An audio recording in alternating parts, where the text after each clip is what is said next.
What is going on, everybody? Black Glove Reviews, Slasher Saturday. We're talking about 2021's Lanterns Lane. All right, we're just going to get into this real quick. Let's get into it. So, Lanterns Lane, 2021, directed and written by Justin LaRoe.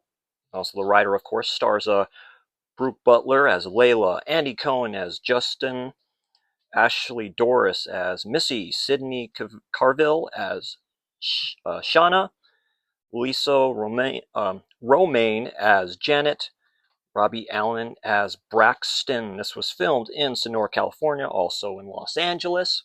So it starts out, Layla, played by the very pretty Brooke Butler, returns to the town where she grew up, meets her best friend in a bar, is Missy, played by very pretty Ashley Doris. They catch up like a little bit, introduce her to some former flames of hers. They were all friends when they were children. They also meet Sydney Carville's character as Shayna. Now, Shayna's sister, you find out, basically committed suicide. She slit her wrist. She was a nurse. You find out some situations there, in high school, when they're all in high school, being what high school people do. Basically, she got bullied a little bit, it sounds like. So they meet these other people. You have Andy Cohen as Jason. They all, come back. Oh, hey, how's it doing? Stuff like that. Let's go to Lanterns Lane. That's where they show up there, bring some booze with them, all this other stuff as well. That's where Jason tells the story. There's a woman who was searching for her husband, who you find out she killed, and you'll see her. He tries to do a signal with his headlights on his car, thinking that you'll see the old lady with the lantern. That's why they call it Lanterns Lane. They go up to this abandoned house. They go in there. They find some keys to get in there. All of a sudden, and they're just sitting there BSing. This is a 93-minute long film. It could have been 83 minutes. It would have been a lot better. It drags. It really drags. I'm going to get to my score later in this review. But she mentions, who is it? Shanna mentions the real story of the house that they're in, that there was owners of this house when it was being built.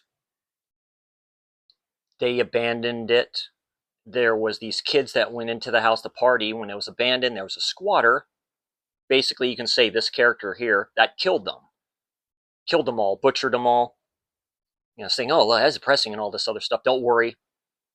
He was arrested. This happened 25 years ago. He was arrested, died in prison, or put in prison for the rest of his life, basically. Then they pull this prank on Layla because they hadn't been back in a while. You find out, like, why'd you leave?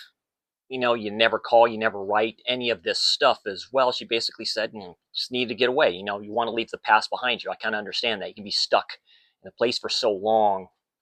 It's just like you just want to go do something else. I totally get that. It just doesn't go the best in this film.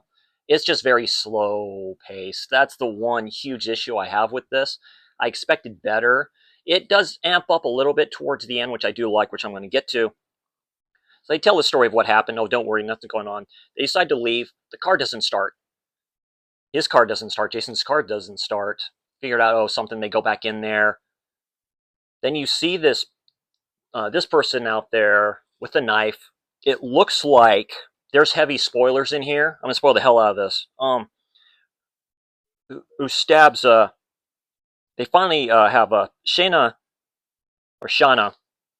Call her Shayna for some reason. Shauna gets out of the car, or gets not out of the car to the car so she can get the knife that's there or something like that. Then you see this killer looks to stab her and kill her. They all run back in there. Oh no, and all this other stuff. They all come out. You see that at the start. Then they're all laughing because it was originally a setup. They just wanted to spook her, whatever like that. Just like, man, we haven't seen you in a while. We just wanted to get you kind of back into our group and stuff. Turns out that didn't happen. Looks like she's actually dead. They get held up in this abandoned house. All this other stuff happens. Layla ends up escaping, saying, because Ashley is or Missy's still out there. She goes out there and she's trying to hide. She ends up getting stabbed in her side. They end up getting her back in the house. Then you figure out it's all a plot by Shauna and her mother, Janet, who you get introduced to in this bar. It's all a setup by those two over the death of her sister, her daughter. Then you figure out all kinds of shit happened. Like she wasn't the greatest mother in the world. That it just doesn't work. She does meet Layla meets Braxton, who she hadn't seen in a long time, played by Robbie Allen. He just says, "Yeah, just doing whatever like that." It's kind of weird. Figured out he was supposed to be this character. No, he gets killed. Figured out, yeah, the mom was the one that killed him. Played, Janet. Said, yeah, whatever like that. You find out the mom's basically a bitch, like saying she liked you all more than she liked me, basically, as a mom. She ends up getting killed with a gun that Layla ends up getting. Then the daughter who's helping her, Shauna, helping her. Shauna basically kills Missy. Like, it's a good scene. Like I say, this amps up towards the end a little bit, so the ending's pretty good. Shauna gets shot in the head. I just watched this, so you kind of see where my kind of thought process is on this slasher. There's not a big body count here. It does ramp up towards the end. Like I say, they end up, her and Layla and Jason end up escaping there. Then you see at the end, before the credits, you see the woman with the lantern walking, and then it ends. And I'm like, okay, this was produced by Vertical Entertainment. I give it a 2.5 out of 10. It's D plus tier slasher. Like, it's really low. It's very modern, so it's a one-time watch. But hey, saw it at Wally World. I decided to pick it up. So got with the slip and stuff like that too. DVDs still matter. Why not? If you want to turn your eyes off to it, or turn the brain off, excuse me. You can turn your eyes off for a good 30 minutes if you want to. It is, like say, very slow pace. I wouldn't recommend it a lot, but if you just want, whatever, just put it on in the background where you're like doing something, go ahead and do that. This is on Tubi as well. Anyway, that's my thoughts and review on the Slasher Saturday on Lanterns Lane 2021. If you like what you see here, hit that subscribe, hit that like, hit that notification bell. I am Black Glove Reviews. If you like slashers, if you like the giallo, it's all good here. Like say Instagram, Facebook, and Letterboxd, which I just put that up on Instagram as well, my review of this. Anyway, you all have a great Slasher Saturday. I will see you all next time.